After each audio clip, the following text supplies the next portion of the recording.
llegaron aquí a a la clase, la última clase de técnicas de esta parte que es a la par con ECO, ¿no? Vamos a terminar de ver hoy día lo que era las clasificaciones, ¿cierto? Ya pasamos por ahí por anatomía, patologías, la clasificación ACR, el BIRAT, y vamos a ver hoy más de lo que se trata de la radiología de la mama. Un pequeño resumen, ¿cierto? Vimos lo que era la clasificación ACR, que en el 86 hubo un comité para de alguna manera ponerse a... No estoy grabando, espérense un minuto, voy a empezar a grabar, siempre me olvido. Ya.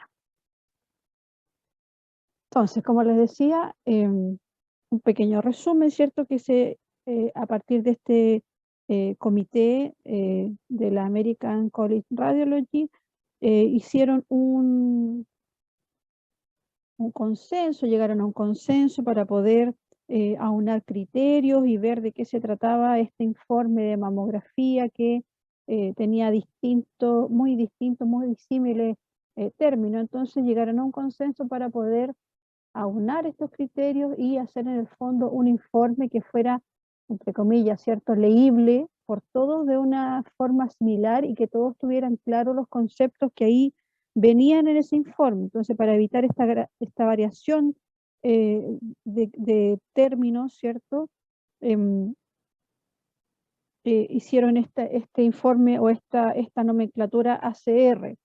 Y vimos los nódulos, vimos las características, y en cuanto a las calcificaciones vimos la distribución, ¿cierto? Quedamos ahí, creo que la última vez, que veíamos lo que era la distribución de las calcificaciones, y eso estaba dentro de los hallazgos, dentro de este informe, ¿cierto? La indicación, el tipo de mama, ¿cierto? El patrón mamográfico, el tipo de mama que era, si era grasa, densa, heterogénea, etcétera.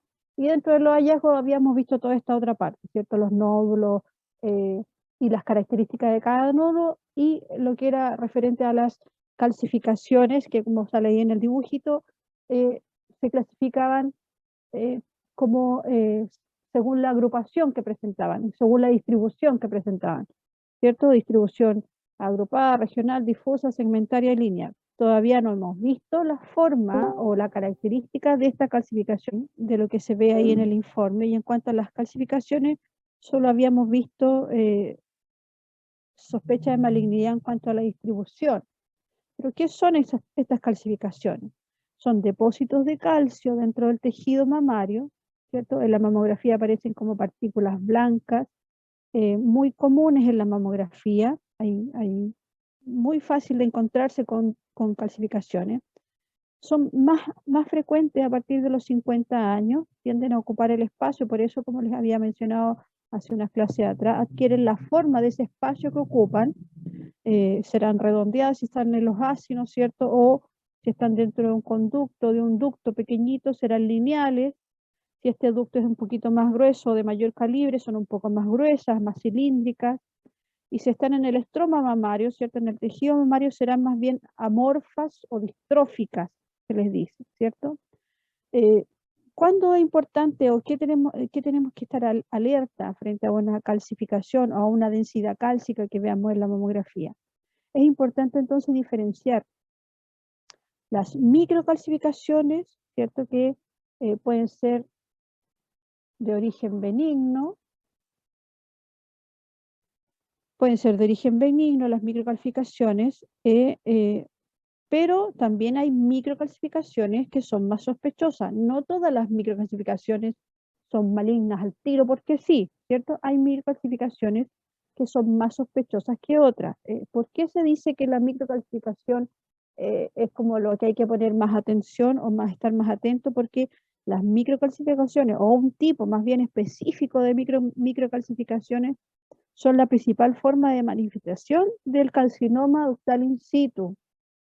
Se ha visto entonces que cuando hay microcalcificaciones de determinadas características y se biopsian, son la manifestación más temprana de un carcinoma. Imagínense, ductal in situ, es decir, todavía está dentro del ducto, ni siquiera ha salido ni ha avanzado un poco más. Entonces, por eso se relacionan las microcalcificaciones con el cáncer, pero no quiere decir que todas las microcalcificaciones son malignas. Por eso que hay que estudiarlas, revisarlas y analizarlas para ver qué características tienen. Entonces, es necesario primero diferenciar los distintos grados de sospecha que estas microcalcificaciones o calcificaciones en general, ¿cierto? Que estas calcificaciones representan. Y habíamos visto en la clase anterior que tenemos esta clasificación según la distribución. Vamos a ver un poco qué significan cada una de estas distribuciones, ¿cierto? De esta clasificación. La distribución de las calcificaciones es indicativo entonces de qué tan sospechosas pueden ser.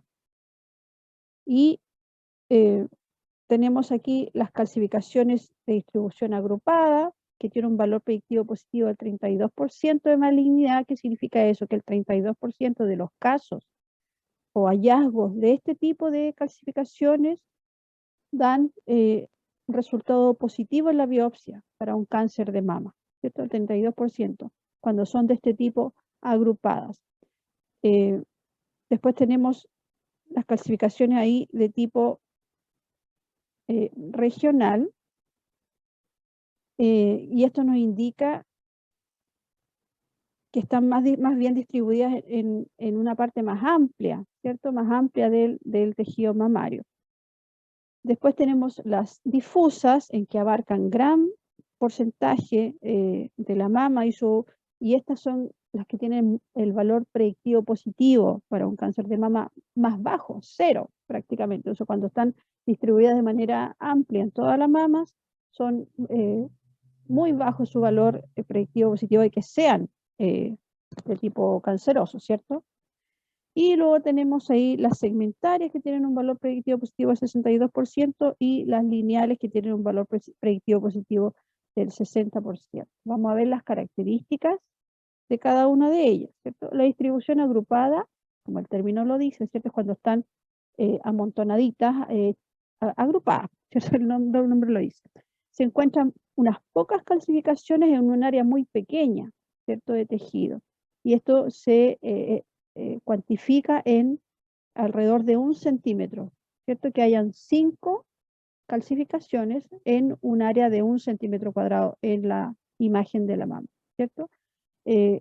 Tenemos límites, ¿cierto? Se dice que hay, cuando hay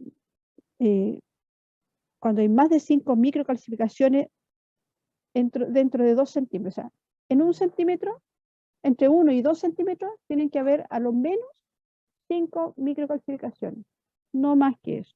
Y ahí se puede determinar o decir que son microcalcificaciones agrupadas.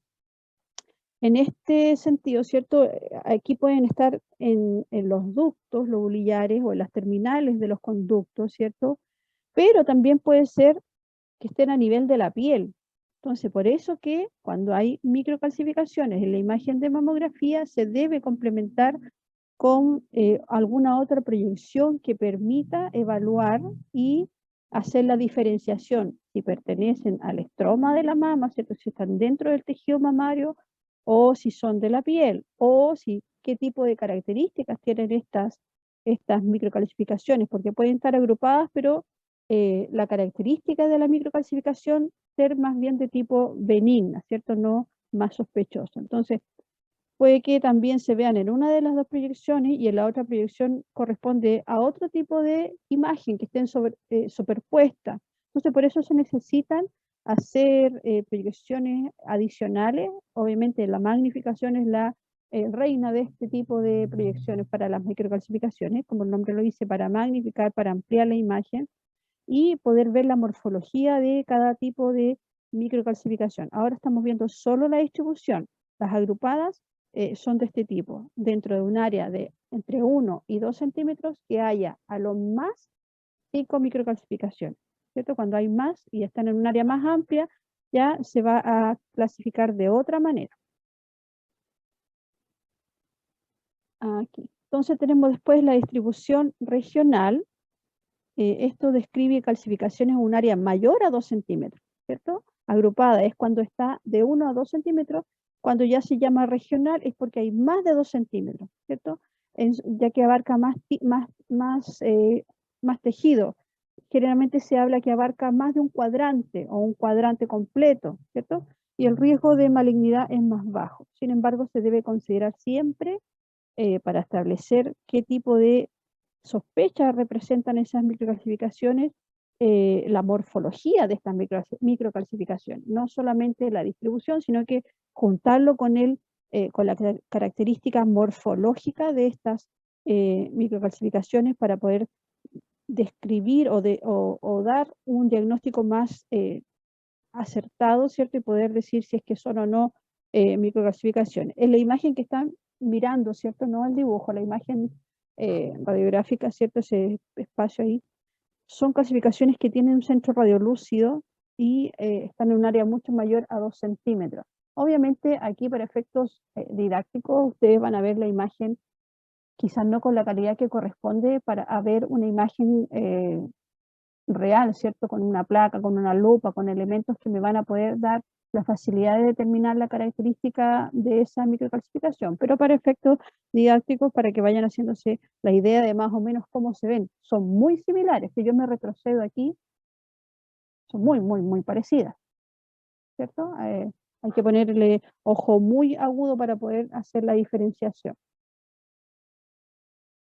Y después tenemos las de distribución difusa, que como les había dicho, ¿cierto? También se llaman dispersas, están distribuidas aleatoriamente dentro de la mama. Y en este sentido las calcificaciones puntiformes son las más comunes, ¿cierto? Son amorfas o puntiformes. Y esta distribución generalmente son benignas, se presentan de manera bilateral, es decir, en ambas mamas. Y en esta fotito que les muestro acá,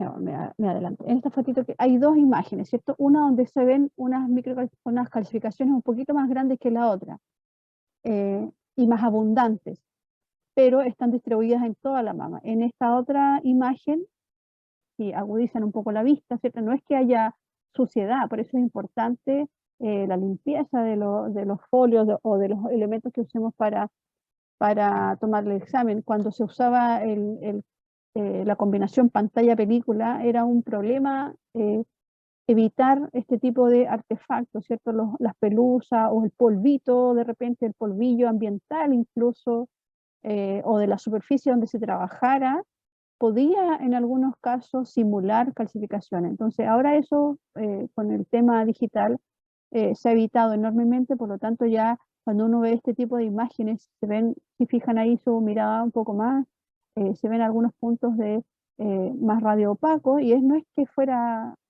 suciedad del folio, que era así como se veía antiguamente, sino que son calcificaciones distribuidas de manera difusa en la mama. Entonces, ese problema ya se disminuyó con el asunto del tema digital, de la obtención de imagen. Luego tenemos la distribución segmentaria, que aquí sugiere cierto depósito de calcio en los ductos de la mama, siguiendo su forma anatómica, o en el lóbulo, es decir, forman un triángulo, ¿cierto? Ahí con harta imaginación pueden ver ahí en la imagen, en la foto de la radiografía, que forma como un triángulo, ¿cierto? Y siempre generalmente se dirigen hacia el pezón, o sea, toma la forma del lobulito y se dirige hacia el pezón. Se presentan, son más bien de tipo benigno, son calcificaciones de tipo secretora, pueden deberse a un cáncer también, y el valor predictivo positivo de malignidad alrededor del 62%. Entonces hay que fijarse siempre, no solo en la distribución, sino que además en la morfología. Esos son datos que hay que ir juntando para poder dar el diagnóstico final, que obviamente no lo hacemos nosotros, ¿cierto? Lo hace el radiólogo, pero podemos fijarnos si algún tipo de calcificación o microcalcificación es más o menos sospechosa que otra y determinar hacer placas adicionales en el caso que corresponda. Luego tenemos las calcificaciones de distribución lineal, ¿cierto? Que como el nombre lo dice, se disponen en un trayecto lineal que puede ramificarse porque este depósito de calcio sigue el camino del conducto, ¿cierto? La malignidad alrededor del 60%, es importante que mencionar que estas calcificaciones pueden parecerse o asemejarse a las calcificaciones vasculares que son igual lineales, pero son más gruesas, ¿cierto? Y además, cuando hay calcificaciones vasculares, se visualiza un poco el vaso sanguíneo. Entonces, son parecidas, pero no son iguales. Esta distribución presenta una morfología muy característica, la de las vasculares, ¿cierto? Se ve el vaso sanguíneo. Pero son, si yo puedo describirlas, son de alguna distribución más o menos lineal. Vimos entonces los descriptores, el informe BIRAT, recuerden ustedes, tiene descriptores, ¿cierto?, de la morfología de las microcalcificaciones y también de la distribución. Entonces, vamos a ver ahora, vimos la distribución, vamos a ver ahora las típicamente benignas, ¿cierto? Vamos a ver la morfología de estas calcificaciones, pero las típicamente benignas. Tenemos aquí entonces, las más que uno está seguro que son benignas son las vasculares, como les nombraba recién, tienen esta distribución más bien de tipo lineal, pero siguen el trayecto del conducto o del vaso sanguíneo, ¿cierto? Corresponden a depósitos de calcio dentro de las paredes de las arterias mamarias, son generalmente bilaterales, se visualizan en este trayecto como en riel, ¿cierto? Que va como que se corta, pero después avanza. Claramente se asocia a la estructura tubular del vaso sanguíneo, ¿cierto? Suelen presentarse con un trayecto también así, de esa manera como serpenteante, como que curva, que hay que diferenciarlo de otro tipo de calcificaciones lineales que son como en rama. Por eso las voy a mostrar. Estas son serpenteantes, esa es como la palabra que se usa, que sigue este trayecto como de serpiente, ¿cierto? No anguloso, sino que con estos bordes medios curvados, ¿cierto? Pueden ser continuas o discontinuas, son más frecuentes en pacientes mayores de 50 años, diabética, con insuficiencia renal, que estén en diálisis y se ha visto también que tienden a disminuir con el uso de las hormonas que dan para las mujeres que están en su periodo de menopausia. Son entonces las típicamente benignas estas calcificaciones vasculares, de morfología vascular.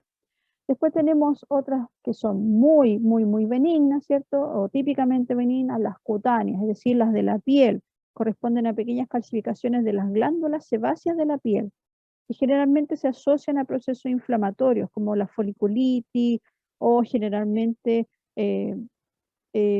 tienen un centro radiolúcido, se observa ahí, ¿cierto? Miden entre 1 y 2 milímetros, se ubican frecuentemente en el pliegue o más frecuentemente en el pliegue inframamario, en la región paraesternal, en la región hacia la axila o en la región hacia la areola.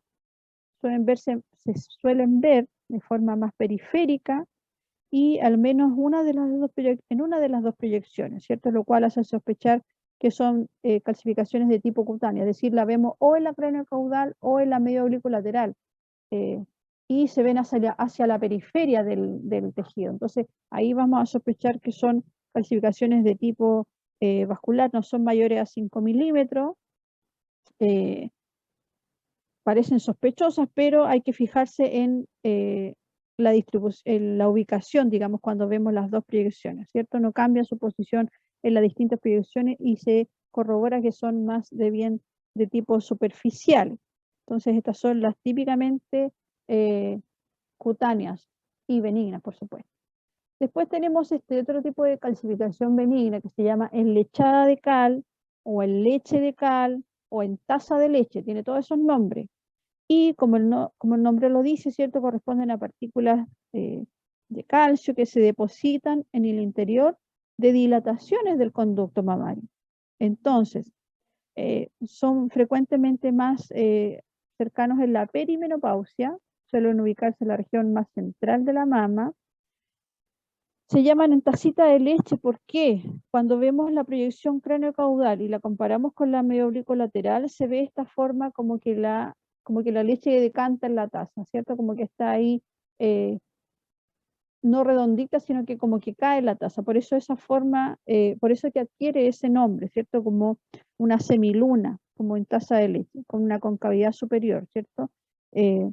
No siempre es tan evidente esta forma de semiluna, y cuando queda mucha duda, el médico pide una previsión lateral estricta, y ahí sí se ve claramente la forma o la manera en que decanta este calcio, y puede verse esta forma de semiluna, ¿cierto? Entonces, estas clasificaciones en lechada de cal, o en taza de leche, o en tacita de leche, o en taza de leche, o en lechada de cal es lo mismo, ¿cierto? Se observan ahí en esta forma muy característica, y si hay dudas, el médico pide previsiones adicionales para poder disipar esta duda. Después tenemos las calcificaciones lineales gruesas, que también se llaman secretora, corresponden a calcificaciones muy típicamente benignas, que se ubican en los conductos. Se asocia a veces a la ectasia ductal, ¿cierto? Que es una enfermedad secretora, o a las mastitis de células plasmáticas también. Se describen alrededor del 3% de las mamografías, son calcificaciones lineales lisas, ¿cierto? No siguen el curso, por ejemplo, del vaso sanguíneo, que son serpenteantes, sino que son más bien de tipo lineal, ¿cierto? Habitualmente tienen un centro más radiolúcido, porque se forma en el interior del conducto, ¿cierto? Son intraductales. Si esta calcificación ocurre en la pared de conducto, se va a poner un centro más radiolúcido. Suelen verse mayor a 0,5 milímetros. Pueden ramificarse, a diferencia de las calcificaciones más sospechosas. Perdón. Son bilaterales, ¿cierto? Las más sospechosas son unilaterales. En este caso, las calcificaciones lineales gruesas secretoras de tipo más benigno son bilaterales, y eso lo hace sospechar que son más bien de tipo benigno. Generalmente también se irradian según la distribución, ¿cierto? Anatómica, como hacia el pezón, como dirigiéndose hacia el pezón. Y son frecuentes en pacientes mayores de 60 años, ¿cierto? Hay clasificaciones lineales gruesas, típicamente benignas, ¿cierto? Que presentan este centro radiolúcido, y los bordes más radiodensos, y de esta forma como tubular o alargada. Después tenemos estas que son, para uno que tiene el ojo así, dice, ¡ay, qué bonita lo que salió! ¿Cierto? Son muy bonitas, se llaman calcificaciones de popcorn, o en palomita de maíz, o si leen un libro argentino por ahí, le va a salir pochoclo, ¿cierto? Esos tres nombres puede recibir, pero se refiere a lo mismo, ¿cierto? Que tiene esta forma como de palomita de maíz. Son calcificaciones bien densas, bien blancas, se van a ver en la imagen, ¿cierto? Gruesas, de 2 a 3 milímetros o mayores a 2 a 3 milímetros, que con el tiempo tienden a fusionarse. O sea, si se sigue un control, se hace un hallazgo de este tipo de calcificación y la persona viene a su control al año, al otro año, esta calcificación tiende como a juntarse, como a hacerse más grande esta palomita de maíz, ¿cierto?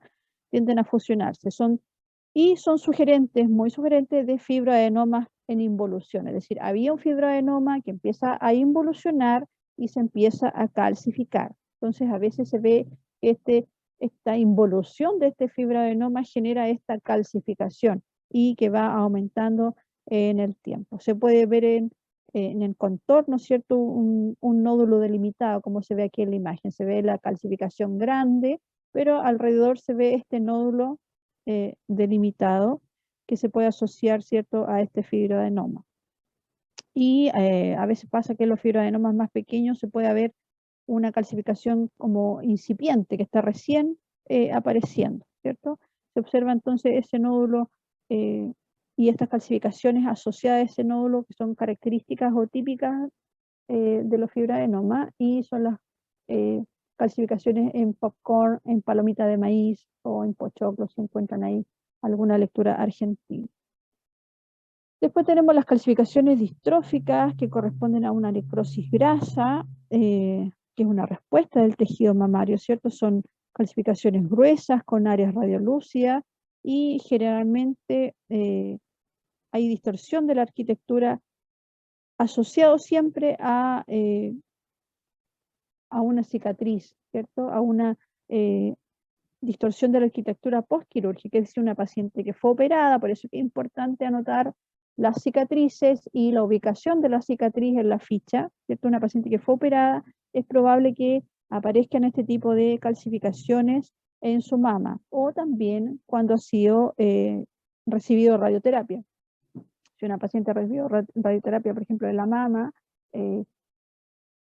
pueden aparecer este tipo de calcificaciones. Por eso es importante en la historia clínica, en la ficha que nosotros llenamos de la paciente, la anamnesis que hacemos antes de tomar el examen, poner ahí, ¿cierto? Las cicatrices. Generalmente esto pasa después de los 3 o 5 años de que ha sido operada, aparece este tipo, o puede aparecer este tipo de calcificaciones como en el lecho cicatricial, ¿cierto? Es importante entonces hacer el diagnóstico diferencial con algún tipo de otra calcificación más bien sospechosa. Entonces es importante anotar la cicatriz y dibujar la ubicación de la cicatriz en el dibujo, por eso salía el dibujo del torso mamario en la ficha. Y también se ven a veces este tipo de calcificaciones en los implantes, en las cápsulas, adyacentes adyacentes a la cápsula del implante mamario. Entonces, son generalmente así, grandes, más bien toscas, irregulares, tienden a unirse, pero lo principal es que uno va a saber que hay ahí una cicatriz o un lecho cicatricial que va a hacer que nosotros sospechemos que es ese tipo de cicatriz, o sea, ese tipo de calcificación y no otra. Luego tenemos las calcificaciones redondas puntiformes, como su nombre lo indica, ¿cierto? Son calcificaciones de morfología redondeada, pueden estar de distintos tamaños, tienen su origen a nivel lobulillar. Se les denomina redondas cuando son mayores a 0,5 milímetros o puntiformes cuando son menores, ¿cierto? Si son mayores a 0,5 milímetros, estamos hablando de la mitad de un milímetro, se llama puntiforme, pero si son más pequeñitas, perdón, se llama redonda, pero si son más pequeñitas se les llama puntiforme, ¿cierto? Cuando son menores a 0,5 milímetros. Suelen corresponder a depósitos de oxalato de calcio y son más frecuentes en mayores de 40 años, ¿cierto? Cuando son más bien de tipo aislada, difusa y pequeña, se consideran benignas.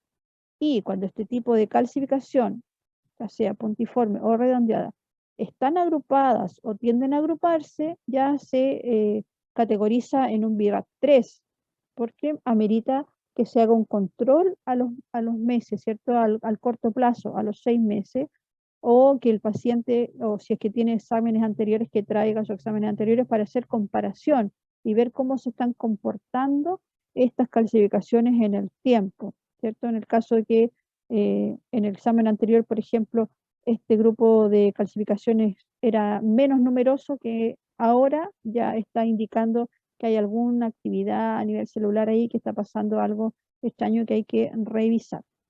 Entonces, como sale ahí en el dibujito, en esas que están ahí en azul son calcificaciones más bien de tipo redonda y están dispersas, ¿cierto? El aspecto es más bien benigno o nos hace sospechar que es algo más bien de tipo benigno. Sin embargo, aquí en el segundo dibujito igual son redondas, pero están agrupadas, ¿cierto? Entonces algo está pasando ahí, entonces hay que hacer un control a los 6 meses para saber cómo se comportan en el tiempo, si tienden a agruparse más o si aparecen más numerosas estas microcalcificaciones, hay que tomar ya ahí otra conducta, biopsiar o biopsiar, ese es como lo que sigue, ¿cierto? Y dependiendo si está asociado a algún otro signo, también el médico puede dar algún otro protocolo a seguir. Luego tenemos las calcificaciones en anillo, que son, antes se les decía en cáscara de huevo, ¿cierto? Pero fueron eliminadas en las nuevas ediciones del Atlas VIRAT, ¿sí? Y se le llama en anillo, ¿cierto? Son típicamente benignas, corresponden a lesiones quísticas, encapsuladas, de baja densidad, se visualizan principalmente como redondas o ovaladas, más bien radiolúcidas, y que con el tiempo van tomando esta forma como esférica como con la superficie delgadita, ¿cierto? A través del cual se puede ver este centro radiolúcido.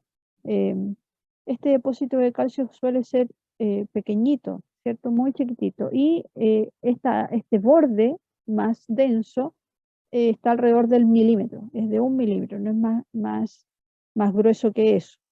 Puede ocurrir en cualquier parte de la mama, pero son más frecuentes en la zona más superficial. Y también suelen relacionarse con traumas o cirugías o en mamas muy voluminosas. También pueden aparecer de manera espontánea. Una mujer que de repente a usted le contó que se cayó y se pegó en la mama, es probable que al tiempo, al año después, le pueda aparecer este tipo de calcificación, como en anillo, que en el fondo es como grasita nomás que se calcifica. Después tenemos aquí las calcificaciones en sutura, que es calcio depositado en el material de sutura. Son calcificaciones lineales, tubulares, que pueden presentarse con esta forma como de nudos. Son más frecuentes en pacientes que han sido sometidos a radioterapia también. Posiblemente porque el daño producido por la radiación altera la cicatrización y retrasa esta reabsorción de esta sutura, ¿cierto? Proporcionando aquí como un nido para que se deposite el calcio. Entonces, y obviamente esto también lo vamos a saber por la anamnesis que hemos hecho a la paciente. Entonces, sabemos que tuvo ahí, y importante también saber la fecha, o más bien, no la fecha exacta, pero no sé, la señora a usted le va a decir, sí, me operaron de la mama izquierda ¿hace cuánto tiempo? Entonces ella puede decirle hace 1 año, hace 10 o hace 15. Eso es importante porque a medida que el tiempo ha pasado, puede depositarse más calcio ahí, o haber generado, o haber como exacerbado la imagen densa, ¿cierto?, de la calcificación. En esta imagen se observan calcificaciones en forma como de nudo, súper o típicamente benigna, y al ladito de esas se ven algunas calcificaciones en anillo, si se dan cuenta, ¿cierto? Están ahí las que vimos recién y estas que son ahora que le estaba describiendo de sutura.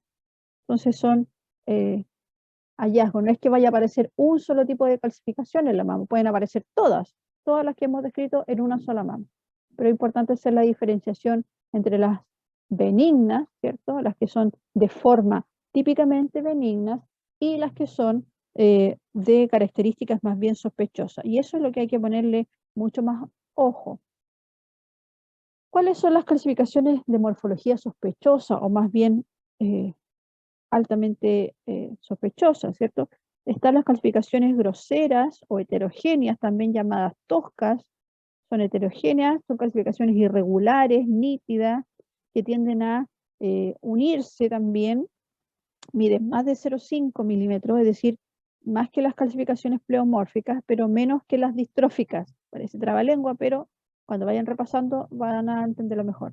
Pueden ubicarse en el estroma mamario, ¿cierto?, o en los conductos. La mayoría de estas clasificaciones son de origen benigno, ¿cierto?, como los fibroadenomas. Recuerden que el fibroadenoma puede haber una calcificación pequeña que va en el tiempo engrosándose o uniéndose con la que está al lado, ¿cierto? Pueden ser de origen benigno, pero también puede corresponder a calcificaciones distróficas en evolución, es decir, que van avanzando a ser más bien de tipo maligno. Entonces, cuando son múltiples y bilaterales, usualmente se consideran benignas. Sin embargo, un grupo único dentro del tejido mamario presenta un valor predictivo positivo mayor, cercano al 15%, por lo tanto se considera que cabría dentro de la categoría BIRAT4. Recuerden que el BIRAT4 es uno de los más, de los últimos, ¿cierto?, de los más determinantes para seguir una conducta quirúrgica. Entonces, son clasificaciones agrupadas, irregulares, nítidas, con tendencia a la fusión o a la unión, ¿cierto? Requieren biopsia en el caso de que esto vaya avanzando en el plazo corto del control de la paciente. Luego tenemos las calcificaciones amorfas, también llamadas en polvo, nube o algodonosas, ¿cierto? Se ve como si fuera algo muy finito ahí en la imagen. corresponden a clasificaciones tan pequeñas o menores a 0,1 milímetro, o sea, mucho, mucho, muy chiquititas, que no es posible contarlas ni determinarlas de qué forma son. Por eso su nombre, amorfa, o sea, no tiene forma de algo. Para catalogarlas como amorfa, estas clasificaciones no deben decantar en las proyecciones laterales, deben mantenerse como en la misma forma, porque si estas clasificaciones cambian de forma o decantan, ya serían las otras, las lechadas de cal, ¿cierto? Entonces cambiaría la clasificación. Se puede originar en cambios fibroquísticos, especialmente cuando son difusas o bilaterales. Sin embargo, cuando están así agrupadas o tienen una distribución de tipo segmentaria, puede deberse a lesiones más bien riesgosas, ¿cierto? O de origen maligno, lo que justificaría en el fondo un estudio histológico. Y por eso que hay que ponerle mucho ojo a la forma de la calcificación.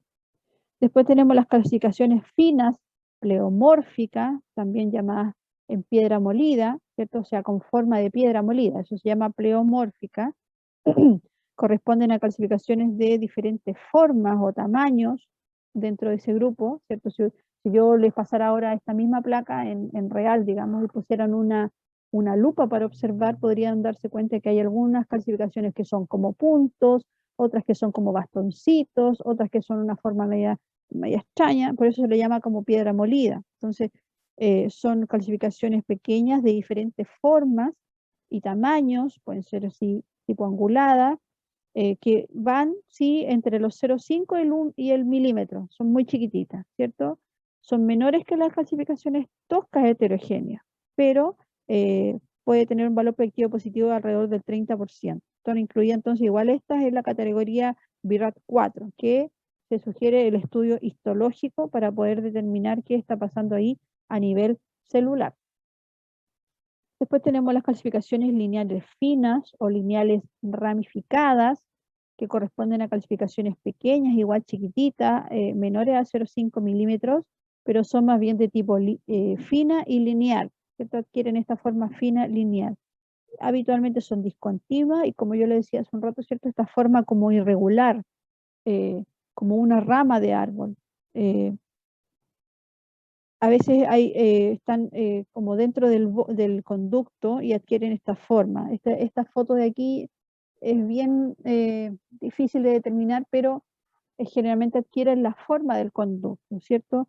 Tienden a tener esta forma como de rama de árbol, lineal, fina, pero como angulada, ¿cierto?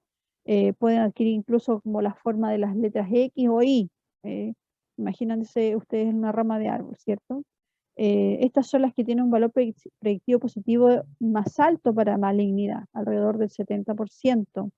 Y estas también están clasificadas en la categoría BIRAT 4, pero ya el BIRAT 4C, ¿cierto? Cuando estas microcalcificaciones son nuevas, en el control, ¿cierto? O presentan una distribución más bien segmentaria, ya se pueden subir la categoría de BIRAT y ponerlos en un BIRAT 5, o sea, mucho más sospechosas todavía. Luego, vimos las nodulaciones, las calcificaciones, las benignas, las más bien de tipo sospechosa. Hemos visto, ¿cierto?, que se pueden encontrar en una mamografía múltiples imágenes a las que hay que ponerle atención.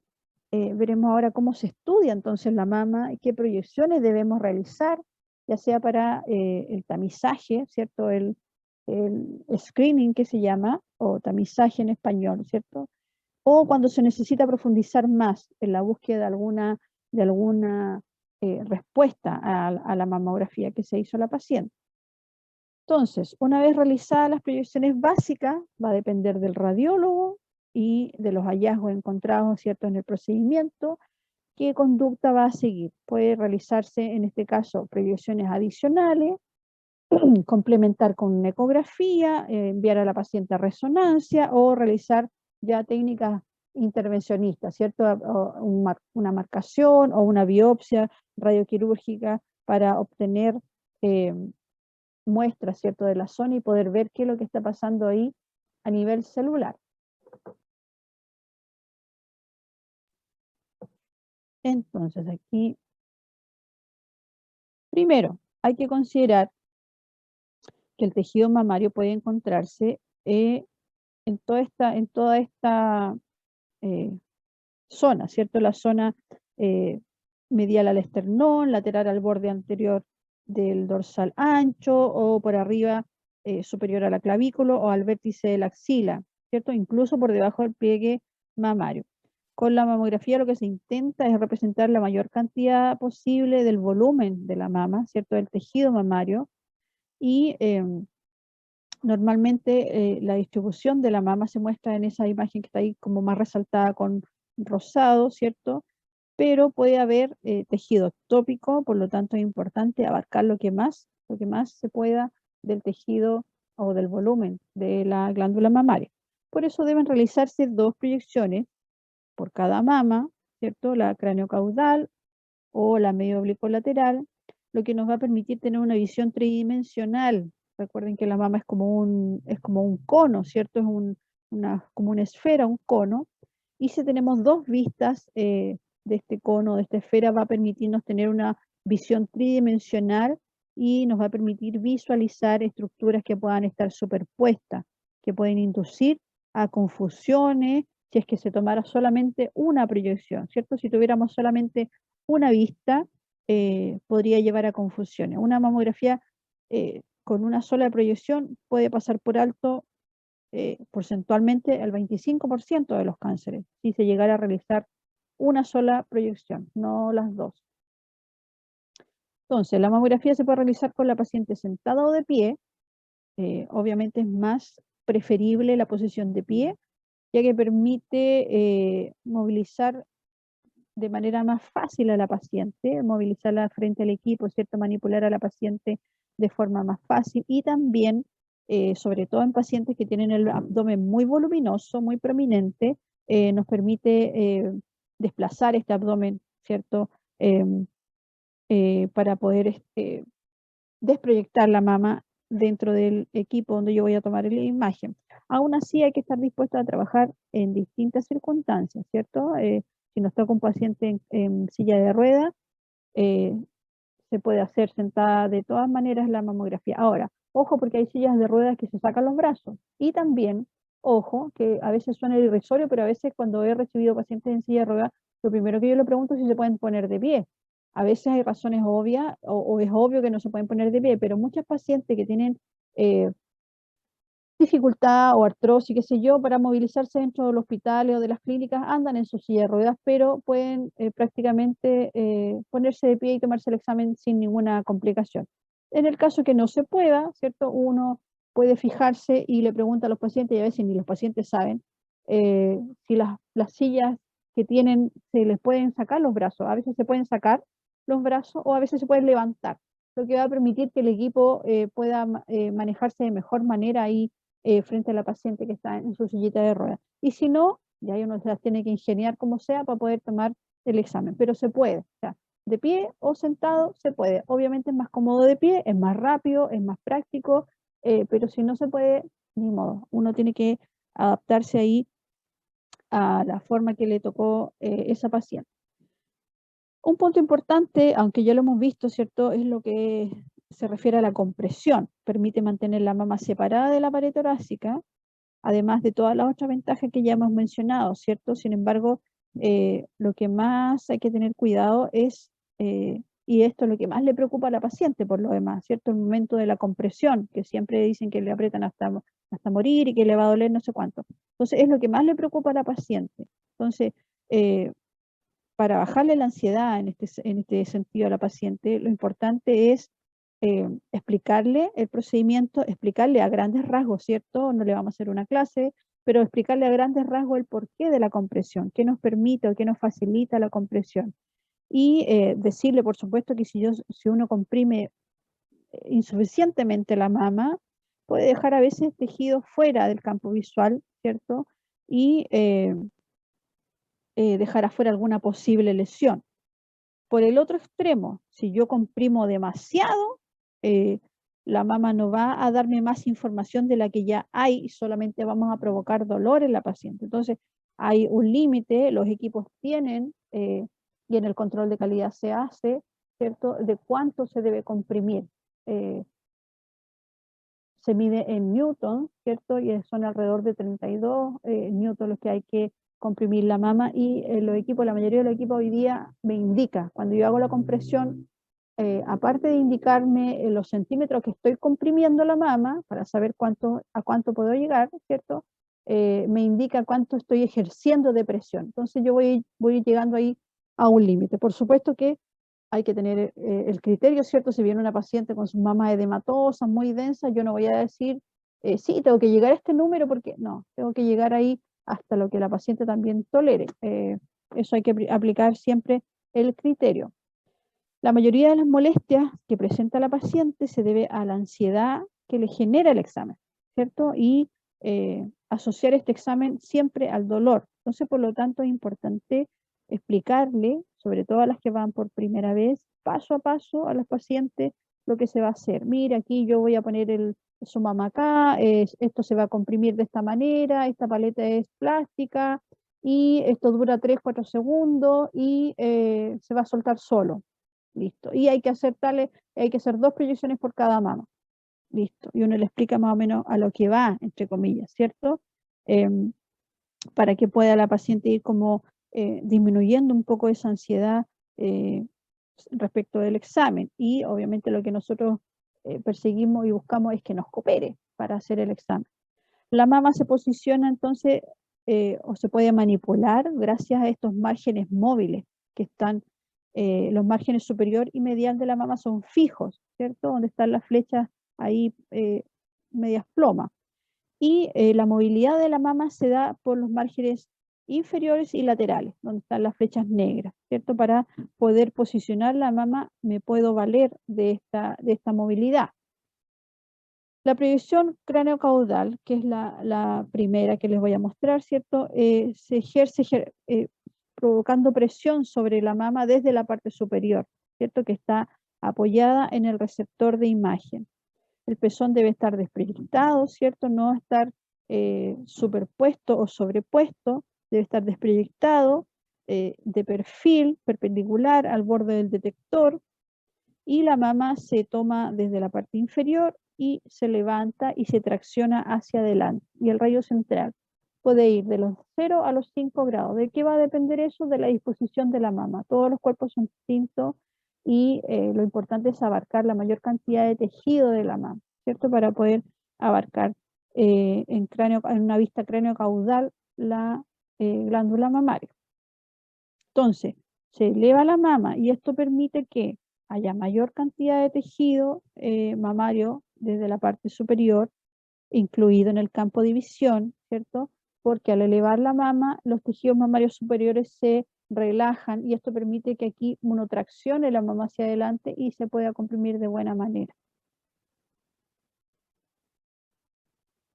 Luego tenemos la proyección medio oblicuo lateral, en donde permite radiografiar la mama desde la región axilar hasta el pliegue inframamario, incluyendo ambos, ¿cierto? Aquí el término oblicuo se usa de manera distinta a lo que es radiodiagnóstico. No se refiere a la posición del paciente o la posición del paciente generalmente, ¿cierto? Sino que al plano de compresión. Cuando hablamos de oblicuo, generalmente uno habla del paciente, ¿cierto? Una columna cervical oblicua, estamos moviendo al paciente. Sin embargo, aquí hablamos de proyección oblicua o medio oblicua lateral, refiriéndonos al plano de compresión. Esto porque cuando uno posiciona la mama de esta manera, a lo largo de un plano paralelo al músculo pectoral, es más fácil separarla, y el músculo pectoral está dispuesto en el cuerpo humano de esta manera, como diagonal o oblicua en el pecho, ¿cierto? Entonces se debe hacer coincidir la angulación de este músculo pectoral. Se tracciona, ¿cierto?, la mano de la paciente o el brazo de la paciente por arriba del equipo, ¿cierto?, para que quede ahí relajado y podamos abarcar o traccionar la mama hacia adelante. El brazo de esa manera permite que el músculo pectoral esté relajado. Si el brazo está muy arriba o el hombro está muy alto, esto va a provocar tensión en la zona pectoral y va a ser mucho más difícil el posicionamiento. Y la rotación del equipo tiene que ir de 35 a 55. ¿Por qué tan amplio este margen? Porque va a depender de la angulación del músculo pectoral. Al posicionar a la paciente, mi mano debe ir en esa zona, ¿cierto? Y al posicionar a la paciente, se debe abarcar, o sea, tomar el músculo pectoral. Al hacer esta maniobra, yo puedo tomar el músculo pectoral, y como se indica ahí las líneas, ¿cierto? Y la flecha determina la angulación del músculo pectoral, por lo tanto, ahí yo voy a determinar cuánto de angulación voy a dar. Generalmente, o lo común para la mujer chilena, es de 40 a 45 grados. Digo mujer chilena porque también se sabe que las pacientes muy altas, estoy hablando de 1,80 m, que las hay por ahí, tienden a tener el músculo pectoral más longitudinal en su cuerpo. Por lo tanto, aplicaríamos una mayor angulación, ¿cierto? De 50 a 55 grados. Y por el otro extremo, las pacientes más bajitas, que nos ha tocado también atender, pacientes con enanismo incluso, el músculo pectoral tiende a estar más horizontal en el cuerpo humano, por lo tanto, la angulación del equipo va a ser menor, ¿cierto? Puede ser de 35, 30, 38 grados fácilmente. Entonces, ahí va a depender, no hay una receta así única que me diga, siempre tienes que poner 40, 45, no, va a depender de la angulación del músculo pectoral, pero en la gran mayoría de las pacientes chilenas, o el promedio de tamaño para la paciente chilena de altura, se ubica entre 40 y 45 grados, pero hay que hacer esa maniobra para poder determinar aproximadamente cuánta angulación le voy a dar al tubo. Y después tenemos, esas eran las proyecciones básicas, y después tenemos las proyecciones complementarias, ¿cierto? Hay muchas más, yo aquí puse las que más se usan en realidad, hay un par o tres más que son como muy raras, pero estas son las que más se usan. La proyección focalizada, magnificación, la lateromedial o la mediolateral, la craneocaudal exagerada, y la técnica de Ekland, y la técnica con rotación. La proyección localizada o focalizada se puede realizar en cualquiera de las dos proyecciones que hemos visto, ¿cierto? La craneocaudal o la medio oblicuo lateral. Lo que va a cambiar aquí es el compresor, es decir, ya no comprimimos toda la mama en forma pareja, sino un área en particular que está determinada para poder visualizar qué está pasando en esa área en particular, ¿cierto? Esto va a mejorar la resolución, va a mejorar el contraste de esa área, va a definir mejor esa área. Por lo tanto, la compresión se va a sentir un poco más intensa porque no es parejo en toda la mama, pero esto nos va a permitir definir los bordes de alguna posible lesión o la disolución, entre comillas, de tejido superpuesto. Después tenemos la proyección magnificada o magnificación, que está indicada en las áreas con microcalcificaciones, y aquí la diferencia es que se utiliza este chasis o este elemento especial, ¿cierto? Es un elemento que viene en todo el equipo, uno lo adiciona encima del portachasis, ¿cierto? Lo adiciona, y lo que hace es aumentar la distancia entre la mama y el receptor de imagen para poder hacer la magnificación. Y también en este caso sí se deben realizar en ambas proyecciones, porque lo que más necesitamos es la evaluación de las microcalcificaciones. No me basta una sola proyección, y tampoco no me basta hacerlo de manera digital. Hay equipos que permiten hacer un zoom, pero el zoom no es real, ¿cierto? Es un zoom de la imagen, o sea, una imagen que ya está procesada, la voy a volver a procesar. No, se hace una magnificación real para ver lo más fidedignamente posible las lesiones y poder determinar en este caso la morfología de las lesiones, que es lo que el médico quiere ver. Luego tenemos la proyección lateral en 90 grados, que puede ser medio lateral o lateromedial. ¿De qué va a depender cuál de las dos se utiliza? De la lesión que quiero ver, hacia dónde está, ¿cierto? Si tengo una lesión que está más externa en la mama, voy a utilizar la proyección medio lateral. Y si es una lesión más interna en la mama, voy a utilizar la proyección lateromedial. Recuerden que la imagen o el objetivo que esté más cerca del receptor de imagen es lo que se va a ver más definido. Después tenemos la proyección craneocaudal exagerada, y esta sirve para ver la cola de Spencer, ¿cierto? Se parte haciendo una craneocaudal normal, digamos, posicionando a la paciente como una craneocaudal normal, y una vez que está ahí, se le pide a la paciente que rote aproximadamente 10 a 15 grados hacia medial, como se muestra ahí en la imagen, ¿cierto? para mostrar esa zona que quedó fuera, y esta zona ya quedaría dentro de la imagen.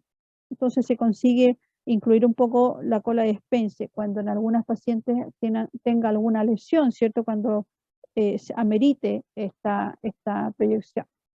Y luego tenemos otra aquí que es súper común ahora tomarla, que es la técnica de Ekland, que es un médico inglés que ideó esta técnica para poder tomar la mamografía en pacientes que tuviesen implante mamario. ¿Y en qué consiste? Consiste en desplazarla manualmente el implante hacia atrás, ¿cierto? Traccionarlo hacia atrás y dejando fuera el implante del plano de compresión, como se ve en la imagen, ¿cierto? Se tracciona con la mano la mama hacia adelante y el implante hacia atrás y se comprime solamente el tejido glandular. Ahora, en la técnica de Ekland o las pacientes que tienen implante, se debe aplicar técnica de Ekland. Siempre el protocolo es paciente con implante, se toma este tipo de proyección y además se toma la secuencia, digamos, de las 4 placas con el implante incluido. Es decir, una paciente que tiene implantes mamarios debe su examen ser de 8 proyecciones, de 8 imágenes con el implante y solamente con el tejido glandular, ¿cierto? Las craneocaudales y las medio oblicuolaterales. Los implantes pueden enmascarar, como dice, ¿cierto? Hasta un 85% del tejido, por lo tanto es una mama mucho más difícil de diagnosticar. Hay un cuerpo extraño ahí dentro del tejido mamario que puede encubrir o, bien digo, encubrir algún tipo de lesión. Por lo tanto es importante ser bien rigurosos con la ubicación de esta proyección. Y la técnica de Ekland, ¿cierto? Importante, a veces uno les pregunta a las pacientes de la anamnesis, pero pocas pacientes lo tienen claro. Hay dos, técnicas de posicionar el implante dentro de la glándula mamaria. Una es retropectoral, como sale aquí, ¿cierto? Detrás del pectoral, ¿cierto? Se hace un bolsillo detrás del pectoral, y la otra es delante del pectoral y detrás de la glándula, es decir, subglandular. Entonces, obviamente esta de acá va a ser mucho más fácil la manipulación y la atracción del implante hacia posterior. En cambio, esta es mucho más complicada, sobre todo cuando son eh, implantes muy voluminosos y mamas muy pequeñas, ¿cierto? Que han sido muy pequeñas. Cuando es implante no tan grande o cuando es esta otra técnica, es mucho más fácil traccionar este implante hacia posterior. Entonces es importante saberlo, digamos, para tener la imagen clara ahí en el momento de realizar la mamografía. Y como dato final, cierto que si alguien lo tiene por ahí como curiosidad, ¿cierto? Durante esta pandemia se ha visto que ha disminuido la cantidad de exámenes realizados de mamografía por la misma situación hospitalaria que está viviendo el país, ¿cierto? Por la misma situación de las mismas personas que se encuentran asustadas de ir a hacer sus controles, ¿cierto? En marzo de agosto del año pasado se vieron que se dejaron de realizar casi el 60% de las mamografías, se hicieron menos del 60% de mamografías que en el 2019, lo que yo sospecho que en algún momento va a generar un boom de apariciones de cáncer de mama. Entonces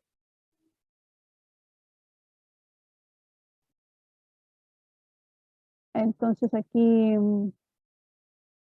va a ser complicada esta situación, esperemos que no ocurra, pero es un dato que hay que tenerlo ahí presente al ojo, como se dice, para el futuro. Hasta acá, chiquillos, ¿alguna duda, consulta? Profesora, para usted, o sea, en la práctica, ¿cuál ha sido el implante más común, el retroglandular o el retropectoral? Buena pregunta, porque no he hecho como no he hecho como una estadística. Va a depender, mire, a ver, el implante mamario se supone que es un implante que no es para siempre, que se debe renovar cada 7, 10 años, va a depender mucho de la calidad del implante puesto, va a depender de la técnica puesta, de la técnica quirúrgica usada. Los implantes más antiguos son de menos calidad que los más actuales, por lo tanto, Va a depender si ese implante se capsula o si le da alguna molestia a la paciente. Yo he recibido pacientes que tienen implante más de 10 años, más de 20 años puestos, y sin ningún problema. Eh, He recibido pacientes con implantes encapsulados y que viven con el implante encapsulado como si no pasara nada. Entonces, eh, hay mucho como descuido por parte de los pacientes acerca de sus mamas, sobre todo si tienen implantes. ¿Qué es lo más común? No sé, la verdad no, pero es buena su pregunta porque podría yo hacer fácilmente una estadística o un recuento. Ahora no es que vayan así todos los días, pero van muy seguido, van hartas pacientes en la actualidad más que antes, ¿cierto? Es más común recibir pacientes con implantes, eh, pero no sé no sé cuál es de las dos. Yo creo que las que más a último se han operado son las con la técnica retropectoral. A ver, visualmente es más natural, eh, no se ve como típica mama así con el reborde muy notorio, y va a depender también de la cantidad de mama que había anterior. Entonces, si a veces la paciente quiere solamente aumentar un poco, quiere aumentar mucho, es relativo, súper relativo. Pero está buena la pregunta Profe, sí. profe, y eso cuando uno va a tomarle la proyección a las que tienen implante y hay que retraer hacia atrás, hacia el pectoral, ¿eso le provoca dolor a la paciente? Eh, o sea, la pura manipulación de la mama ya es un poco incómoda, ¿cierto? Por eso que es importante ser cuidadoso. Obviamente es como que si usted se va a ir a hacer no sé, si se va a ir a sacar sangre, por poner un ejemplo, sabe que en algún rato le van a pinchar el brazo y le va a doler, ¿cierto? Entonces, si voy a hacerme un examen donde sé que me van a manipular la mama y sé que va a ser un poco incómodo, tengo que como estar dispuesta un poco a cooperar. Ahora, como les decía, influye mucho el primer feedback que uno hace con el paciente, porque o le cae bien uno o no le cae bien. Entonces, ahí pasa que a veces las pacientes son medias quisquillosas, algunas pacientes mañosas, gente más nerviosa también, asustadiza, y sobre todo la paciente en el caso del implante que va por primera vez a hacerse la mamografía después de la operación, después de haberse operado, no sé, hace un año y va a su primer control, ya con el implante, le da susto lo Doloroso. típico. No, le da susto lo típico que o es doloroso o que el apretón me va a reventar el implante. Entonces, ya uno que sabe eso tiene que decirle, esto le va a provocar un poco de molestia, no le va a romper el implante, eso es lo primero que uno tiene que dejarle claro. No he sabido yo de colegas que hayan pasado por esa situación, que hayan comprimido tanto la manga que se haya roto. No.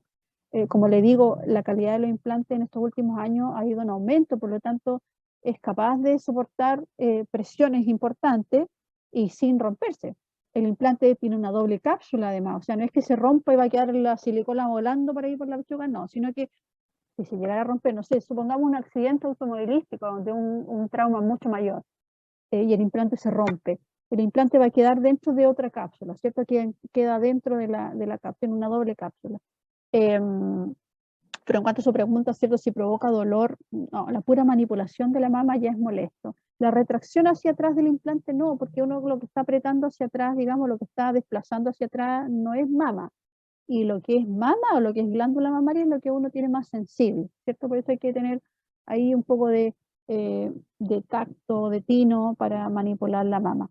Tiene que haber un equilibrio entre que no sea tan suave esa manipulación que se nos escape todo el tejido, ¿cierto? De la mama y no logremos posicionar bien la mama, y el otro extremo, ¿cierto? Ser tan brusco que provoque más dolor o más molestia de la que es necesaria para manipular la mama y hacer un buen examen. No sé si respondo su pregunta. Sí, profe. Ya pues chiquillos, mañana la prueba. Profe, Diga. esta clase está en intranet ya. No, todavía no. Si Ah, recién la ya. hicimos. recién la hicimos. Pero lo que es la prueba entra hasta la semana pasada, no, la semana antepasada. Creo que les puse por ahí. La clase Ah, ya, anterior profe, y la de gracias. hoy, lo que es BIRATS, ACR y lo de hoy es lo que va a la segunda prueba. Todo lo demás es para la primera. Pero Ya, sí, profe. obviamente esta clase la voy a subir, la grabación también, para que tengan ahí ustedes todo su material para apoyarse y repasar. Pero no toda, o sea, ahora más rato, un ratito más a la noche. Profe, ¿y a qué Ya, hora es la prueba gracias. mañana? La prueba estará abierta de las 8:01 hasta las 23:59. Ustedes sabrán en qué hora la Ah, ya. hacen. Porque sé que el inglés ha estado como el forro los últimos días, así que está abierta todo el rato y ahí ustedes verán, tienen 1 hora y media para responderla, tiempo más que suficiente. Y eso, pues. Y ya la próxima semana nos vemos solamente el martes, a lo que es clínica. Ya el jueves yo no seguiría con ustedes, no sé si van a seguir en el mismo horario con el profe de ECO, ahí tienen que organizarse con él. Profe, Aló. hola, una consulta. En el caso, como ha estado, como usted dice, el hilero un poquito fallando, si se cayera el sistema en medio de la prueba y uno tenga recién 45 minutos y media prueba contestada, ¿nos comunicamos inmediatamente con usted?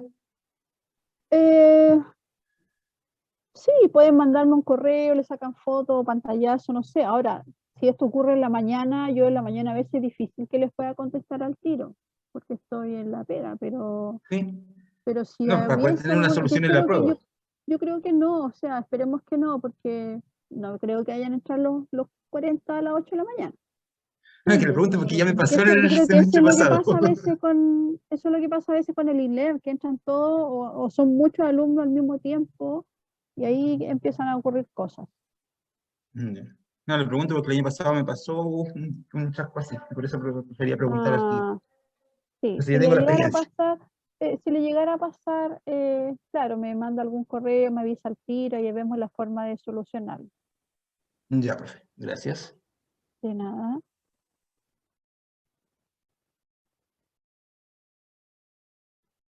Ya pues chiquillos, nos veremos próximamente por el otro canal. Que estén Gracias, bien. profe. Chao, profe, que Cuídense esté mucho. bien. Chao, Chao. profe, que esté muy bien. Chao, Chaito. profe, cuídese. Muy bien. Profe.